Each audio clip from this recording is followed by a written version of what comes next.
తెలంగాణ రైతాంగానికి నమస్కారము.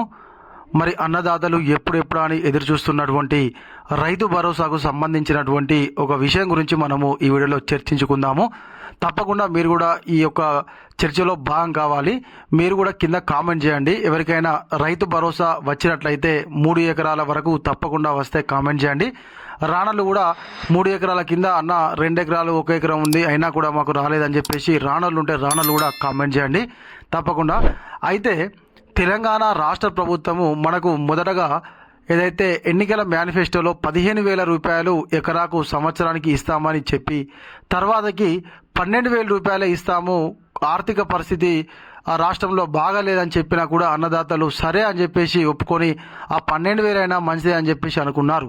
అయితే మొట్టమొదట ఎప్పుడు మనకు జనవరి 26వ తారీఖు నాడైతే మనకు ఈ పథకంను ప్రారంభించడం జరిగింది. అప్పుడు కేవలము మనకు తెలంగాణ మొత్తంలో 526 గ్రామాలను అంటే మండలానికి ఒక గ్రామాన్ని ఎంపిక చేసుకొని కేవలం ఆ గ్రామాల్లో మాత్రమే మనకు రైతు భరోసా అనేటువంటిది వేయడం జరిగింది.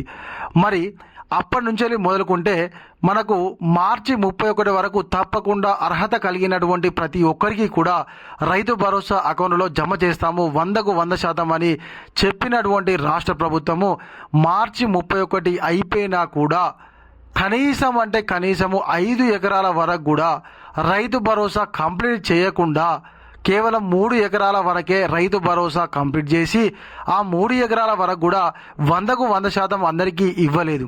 ఇంకా కొంతమందికి 30 గుంటలు ఎకరము 2 ఎకరాలు ఉన్నటువంటి అన్నదాతలకు కూడా రైతు భరోసా అనేటువంటిది రాలేదు. మరి అది అలా ఉంచితే మరి ఎప్పుడు చేస్తారయా మిగతా వాళ్లకు అనేటువంటి విషయంలో కూడా రాష్ట్ర ప్రభుత్వం ఒక స్పష్టమైనటువంటి ప్రకటనను అయితే చేయడం లేదు. అంటే ఆల్రెడీ ఇప్పటికే మనకు యాసంగి కోతలు కూడా మొదలైపోయాయి. మనకు రైతు భరోసా అంటే ఏంటిదయ్యా? మొదట ఏదైతే మనకు పంట వేసేటప్పుడు అన్నదాతలకు భారం కాకుండా కొంత పెట్టుబడి సాయము ఇవ్వాలి అనేటువంటి ఉద్దేశంతో ప్రారంభించబడినటువంటి యొక్క రైతు భరోసా పథకము ఇప్పుడు మనకు పంట చేతికి వచ్చినా కూడా ఇంకా కూడా దానికోసం ఎదురు చూడాల్సినటువంటి పరిస్థితి ఏర్పడ్డది అన్నదాతలకు. మరి ఇప్పటికైనా కూడా అకౌంట్లో జమ అవుతుందా అనంటే అది కష్టమనే చెప్పాలి. ఎందుకు అన్న కష్టము అని అంటే మరి రాష్ట్ర ప్రభుత్వం స్పందించినప్పుడు అది కష్టమనే కదా. మనం ఆల్రెడీ పంట వేసినాము, కోతకొచ్చింది, కోసుకున్నాము, ఆల్రెడీ ఐకేపీ సెంటర్లలో పోతున్నాము. ఐకేపీ సెంటర్లు కూడా కొన్ని ఏరియాలలో ప్రారంభించారు, కొనుగోలు కేంద్రాలు కూడా నడుస్తున్నాయి. మరి ఇంకా కూడా రైతు భరోసా అకౌంట్లో జమ కాలేదు అని అంటే ఇక కష్టమనే కదా. ఇంకో నెల పోతే మనకు ఆల్రెడీ వానాకాలం సీజన్ స్టార్ట్ అవుతుంది. ఇక వానాకాలం ఎత్తాం అంటారు కావచ్చు.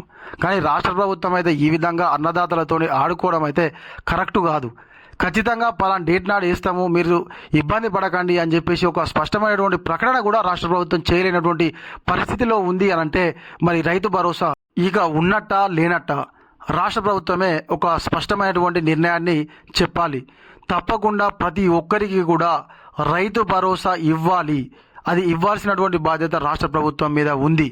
కాబట్టి తప్పకుండా అర్హత కలిగినటువంటి వాళ్ళకే ఏదైతే సాగు యోగ్యమైనటువంటి భూమికే ఇస్తామన్నారు కదా, ఆ సాగు యోగ్యమైనటువంటి భూమికైనా కూడా కనీసము ఇస్తే బాగుంటుంది కదా.